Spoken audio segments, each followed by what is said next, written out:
சில்லறை வணிகத்தில் அந்நிய முதலீட்டை முழுமையாக தடுப்பது குறித்து புதுச்சேரியில் நடந்த வணிகர்கள் மாநாட்டில் தீர்மானம் நிறைவேற்றப்பட்டது.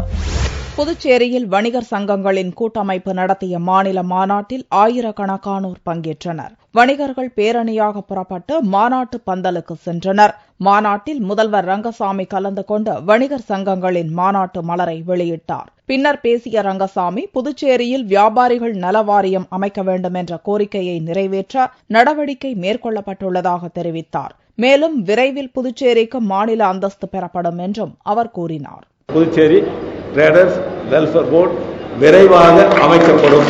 நம்முடைய மக்களுக்காக நம்முடைய திட்டங்களை செயல்படுத்துவதற்கும் நமக்கு மாநில அந்தஸ்து வேண்டும் என்பதை இந்த நேரத்தில் நான் வலியுறுத்த கடமைப்பட்டிருக்கின்றோம்.